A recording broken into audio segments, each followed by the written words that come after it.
mati ora obah yen obah ngedeni bocah yen urip golek dhuwit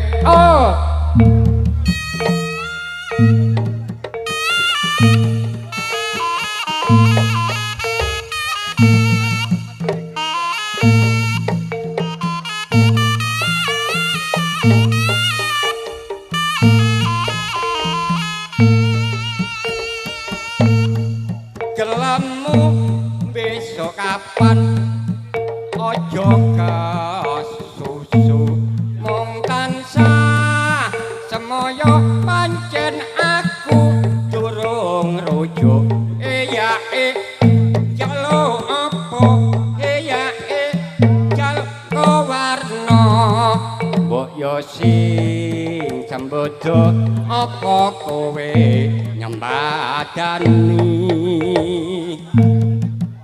apa wae sandang pangan len kopet iku wis mesti moh dimaru waton kowe bekti aku bekti ing condong ya gotong royong ya ha ha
mun tekun sarta rukun akeh kang kayuyun kang kisron iku jatan jemu nyawiji ing panemu condong ing kalbu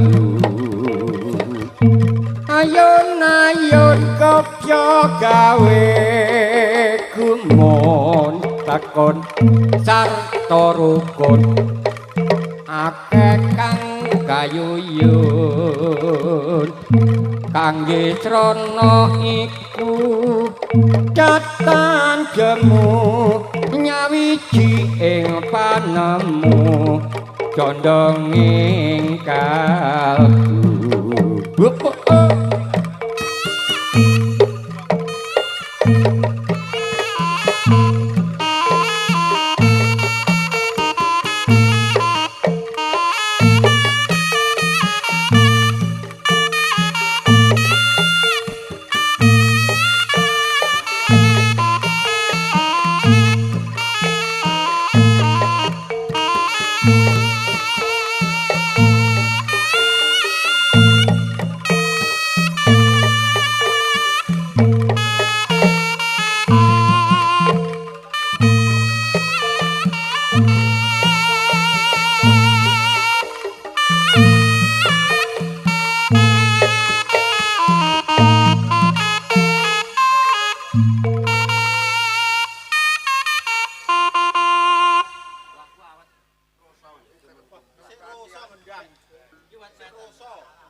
Jik sa lu yi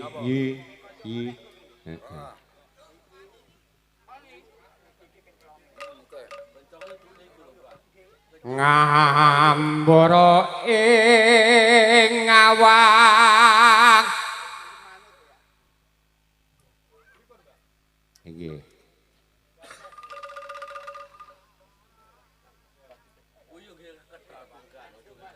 ngawang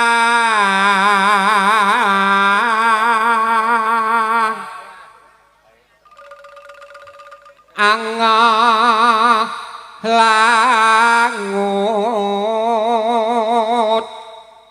bebasan tanpa tepi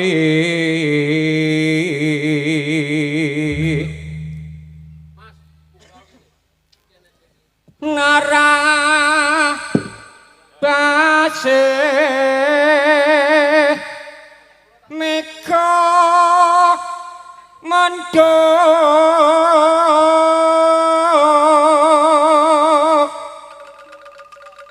mider-mideri jagat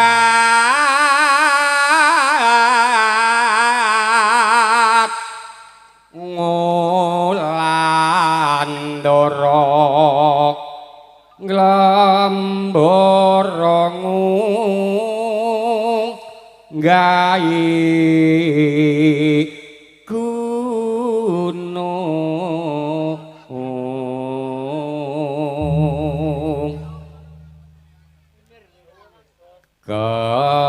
katungkul ngumbar gagasan amung sak temah digawa ngimpi ya ye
nemi limangi dul pranyata anyirnake bebaya banjir tetaneman tetukulan akala katon ngelile tegal sawae tegal pamatune biyen karan rawa saiki dadi kutha kulon kutha tulung agung saiki banyune limangi dul pranyata anyirnake bebaya banjir tetaneman tetukulan sakala katon ngelilir tegal sawae tegal pamatune biyen karan rawa saiki dadi kutha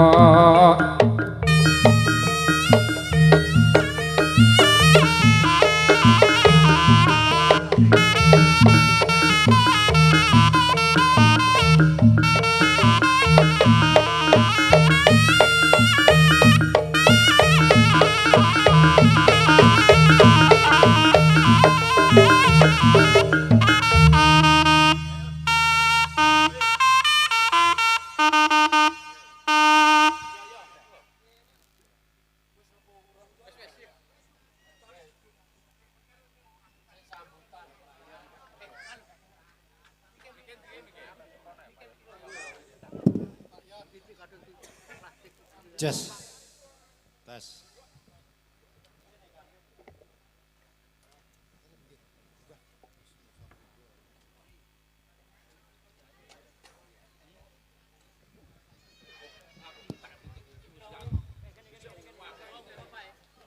Assalamualaikum warahmatullahi wabarakatuh. A'udzubillahi minasyaitonirrajim. Bismillahirrahmanirrahim. Alhamdulillahi nahmaduhu wa nasta'inuhu wa nastaghfiruh wa na'udzubillahi min syururi anfusina wa min sayyiati a'malina may yahdihillahu fala mudhillalah wa may yudhlil fala hadiyalah la haula wala quwwata illa billah amma ba'du. Dumateng para sesepuh ingkang sampun pono ing pamawas ingkang kula hormati, dumateng para yoga, para pambeksa ingkang kula hormati, dumateng Bapak Kepala Desa Kendal Bulur beserta perangkatipun ingkang kula hormati, hadirin hadirat rahimakumullah. Wonten ing dalu menika turangga kandha pamungkas ngawontenaken pentas perdana utawi saged dipun wastani inggih menika gebiyakan. Namun saderengipun kula sumanggaken sareng-sareng matur syukur dhateng Allah Ta'ala ingkang sampun paring pinten-pinten rahmah taufik ugi hidayahipun katitik wonten ing wekdal menika kita saged hadir, saged nakempal, saged menonton pertunjukan menika kanthi wilujeng boten wonten halangan setunggal menapa bikoli alhamdulillahirabbil alamin. Ingkang angka kalih sanjungan salawat salam tetep aturaken dumateng junjungan kita Nabi Agung Muhammad sallallahu alaihi wasallam sakaro sahabatipun bikoli Allahumma sholli wa sallim wa barik alaihi wa ala alihi. Para bapak, para ibu sedaya hadirin ingkang kula hormati.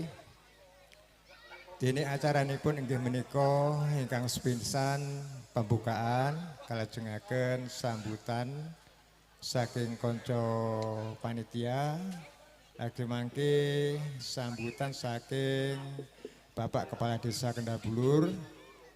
Ingkang terakhir inggih menika doa. Para bapak, para rasul kang hormati, sumangga kita pikak sarengan kadhe mulki kitab. Bismillahirrahmanirrahim. Acara salajengipun nggih menika sambutan saking kanca penyelenggara dumateng ingkang kajibah wekdal saha panggenan kawula aturaken. Sirsari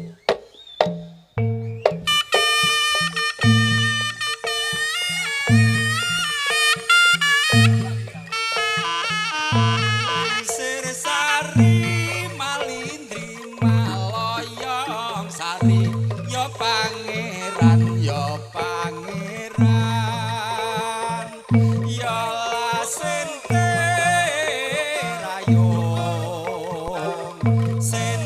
rayong dirayong semangging gunung sente rayong dirayong semangging suling kami sulingane wong ani-ani ya pangeran ya lageme nono ngelmune wong tuwa geme nono budayane wong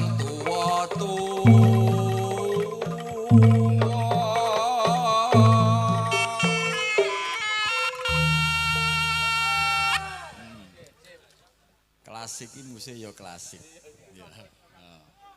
Inggih matur suwun dumateng panjenengan ingkang sampun sami rawuh wonten ing pawiwan dalu menika. Assalamualaikum warahmatullahi wabarakatuh. Salam sejahtera, namo budaya, salam kebajikan. Saya mewakili konco-konco semuanya, lingkungan, kemudian nggih ngongko Mbah Lurah barku. Pak. Kemudian konco-konco paguyupan seni tradisional jaranan klasik Turangga Kondo Pamungkas yang pada malam hari ini sudah berhasil utawa kasil kelakon gebyak nih nenggene lapangan Siti Soro Dusun Rongganan Desa Kendalbur Kecamatan Bilang Kabupaten Tulungagung. Nah, ngoten. Seluruh donatur semuanya tanpa kecuali matur suwun atas partisipasinya untuk terselenggaranya acara ini. Yang perlu saya sampaikan dan matur nuwun adalah konco-konco semua sing tergabung nenggene paguyupan Turangga Kondo Pamungkas Jaranan Breng. Itu Pak, saya hormat, saya angkat topi setinggi-tingginya. Dene konco-konco tidak tergerus oleh kontaminasi zaman sing wis masuk nenggene negeri kita ini. Artinya ngene, yang saya tahu nenggene Tulung Agung pada umumnya kuwi kan seni tradisional jaranan, kuwi kan enek telu. Jaranan Begon, jaranan Senterewe, jaranan Breng. Nah, sing Breng inilah sing mungkin untuk Kendalbur satu-satunya sing enek. Pimpinannya Pak Yanto nggih. Iya, pimpinannya Pak Yanto. Yang pasti sing jenenge seni tradisional nggih Pak Bu. Kuwi iki harus ada unsur korelasi. Nggih. Korelasi antara pelaku seni kemudian masyarakat, selanjutnya adalah pemerintah daerah. Enek pelaku seni ketika masyarakat sudah menghendaki akhirnya kesenian bubar. Lah enek sing delok. Nah, lek misale pomo masyarakat wis menghendaki jarane brengki ndi kok ndak tahu main ngene. Ning pelakune ndek enek. Otomatis ya bubar. Nah, ketika ada pelaku seni kemudian masyarakat wis menghendaki ning pemerintah daerah ndak menghendaki kuwi ya bar. Nah, caranya piye? Pemerintah daerah harus kita beritahu. Caranya adalah kita mengajukan induk akhirnya tahu kemudian turun ke bawah. Yang penting itu semoga harapan saya sebagai mungkin koncomu juga penggiat seni tradisional khususnya Turangga Kondo Pamungkas klasik. Iki mang sakjane ngene anu kanca-kanca. Kemarin kuwi iki aku didayoi karo dua orang beliau yang sing tak anggap pokoknya dhuwurku adoh pangertene. Nah, kuwi kon cerita masalah asal usul jaran breng kuwi piye. Ning lek pomo aku cerita saiki sok umben rong tek, Pak Yanto. Kuwi lho, jenenge Pak Yanto sing nek aku mambengi. Padha ngelmune. Yo ngesorku titik lah, ngesor Pak Yanto ngesorku titik ya. Aku iso mlayu ning dhuwur banyu, Pak Yanto urung. Yang jelas itu nggih saudara-saudara semuanya bahwa unsur faktor korelasi antara pelaku seni, masyarakat dan pemerintah daerah kuwi kudu enek sinkronisasi. Ben semuanya berlangsung, seni tradisional jaranan breng tetap langgeng dan abadi jaya selamanya. Mengkaten ingkang saged kawula aturaken matur suwun. Wassalamualaikum warahmatullahi wabarakatuh. Nah.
Napas nggih matur suwun Pak Pranatacara monggo. Matur suwun ugi kalajengaken acara salajengipun nggih menika sambutan saking Bapak Kepala Desa Kendal Bulur dumateng panjenenganipun Bapak Anang Mustofa Sasono Palenggan, Sasono Pangandikan kawula aturaken.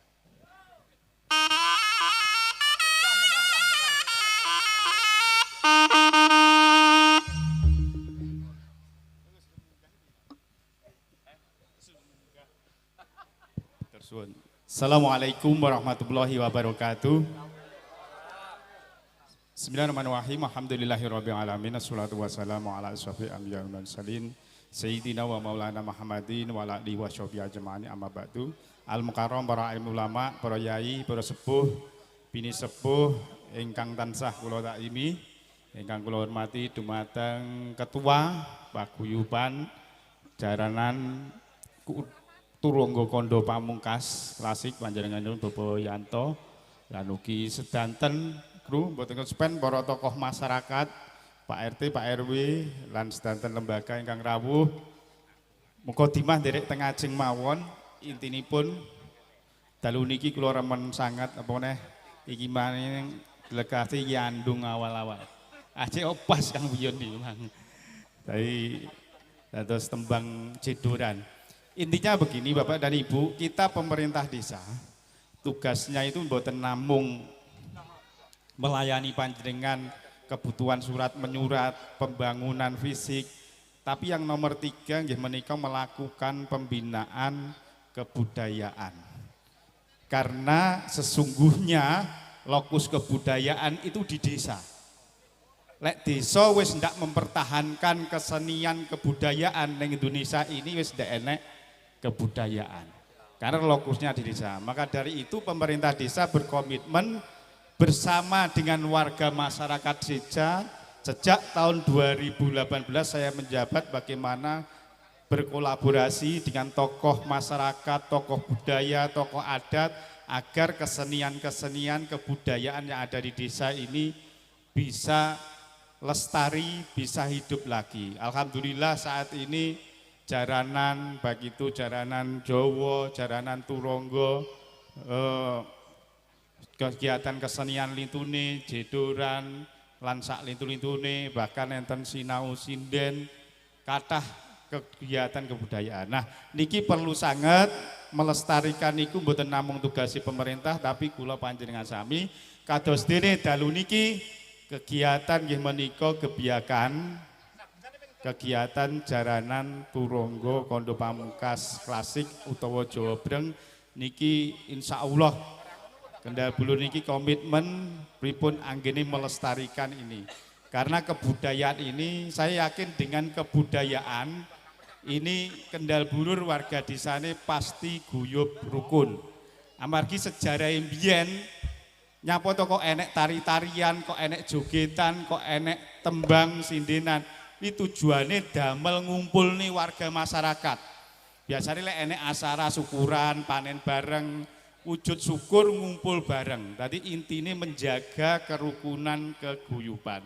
Nah, di tengah era modernisasi perkembangan ini tugas berat memang kula panjenengan sami pripun melestarikan. Kula nyuwun donga pangestu panjenengan sami mugi-mugi lantaran kegiatan kesenian wonten ing Desa Kendal Bulur kados dene dalu menika saged ngguyupaken, saged ngrukunaken, saged memotivasi warga Desa Kendal Bulur anggene memajukan desa. Jadi ikhtiar sareng-sareng bagaimana Desa Kendal Bulur bisa lebih baik dan lebih maju dengan pondasi nggih menika pelestarian kebudayaan. Kalau kita niku Pak besar dan harapan saya dan saya apresiasi banget niki dalu niki ketawis anu Pak Piun. Niki balik Vibes iki lek bahasane TikToker mania. Vibes iki Vibes tahun 80-an nih enten oncore. Ini menambah suasana apa meneh niki enten penjore niki. Niki wujud pripun masyarakat Desa Kendal Bulur nguri-nguri kearifan lokal. Jadi penjor dan oncor obor ngeten niki bagian daripada atribut kearifan lokal yang ada di desa yang harus kita lestarikan. Kula kinten niku ingkang saged kula aturaken enten kirang pase anggen kula matur nyuwun pangapunten sak kathah-kathahipun. Wallahu muwaffiq ila aqwamit. Wassalamualaikum warahmatullahi wabarakatuh.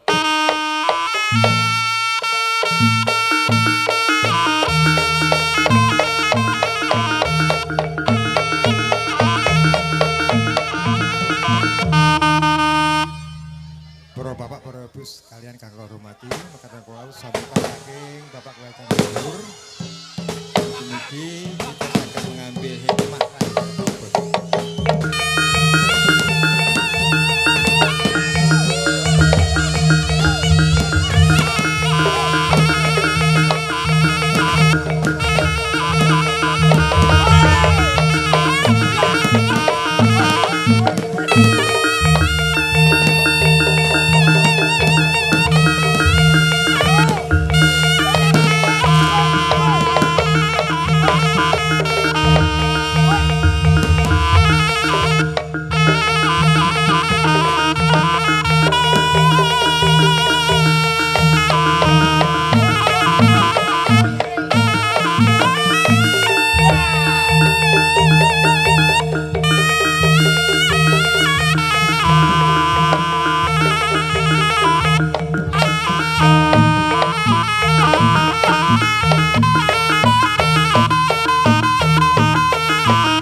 matur suwun ingkang acara ingkang terakhir menika doa dumateng Pak Sumani wekdalipun kula aturaken. Saking kawula wonten klenta-klentipun nyuwun ngapunten. Akhirul kalam wassalamualaikum warahmatullahi wabarakatuh. Assalamualaikum warahmatullahi wabarakatuh. A'udzubillahi minasyaitonirrajim. Bismillahirrahmanirrahim. Allahumma sholli wa sallim ala sayyidina Muhammad wa ala ali sayyidina Muhammad. Alhamdulillahirabbil alamin. Hamdan yuwafi ni'amahu wa yukafi masidah.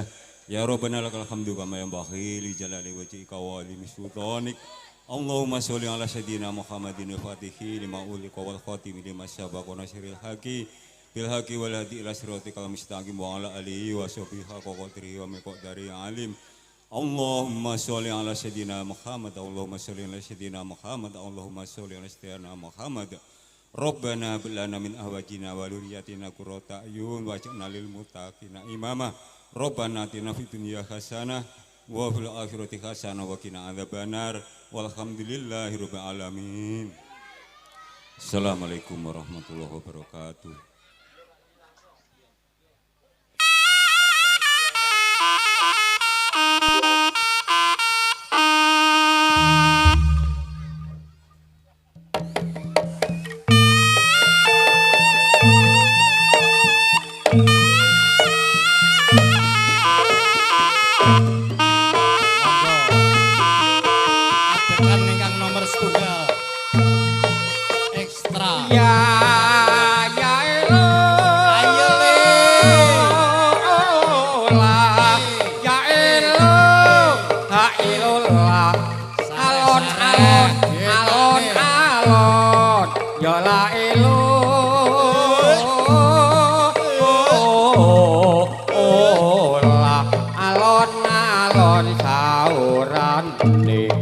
Muhammadun Rasulullah sallallahu alaihi wasallam. Ya ilah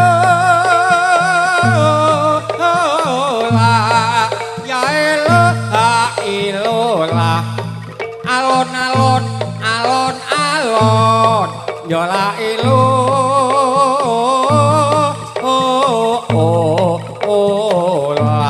alon-alon saurane Muhammadun Rasulullah sallallahu alaihi wasallam.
Matur nuwun adegan ingkang sepisan minangka ekstra.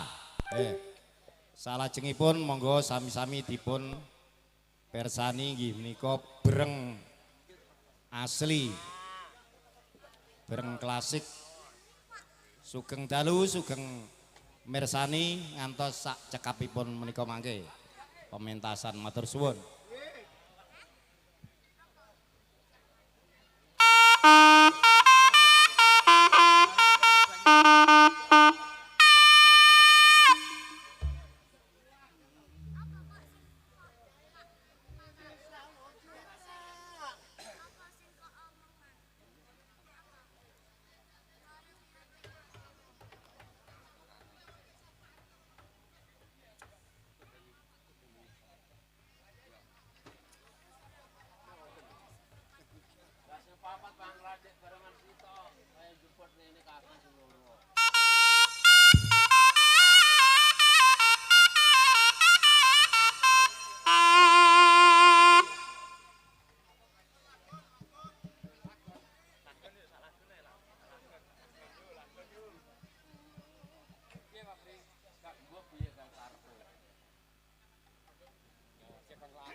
Duh wong ayu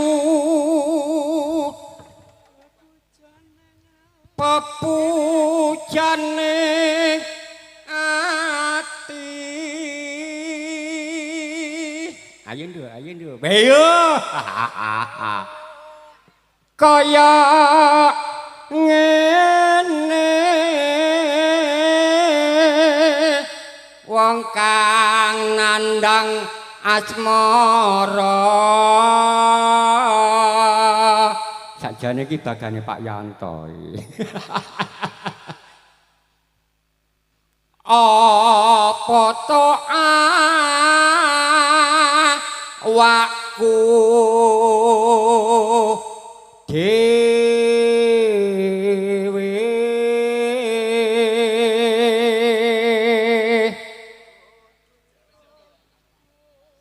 duh dewa Jawataka welas sombreng wak mi mulya besok kapan katakan jejer lan wong ayu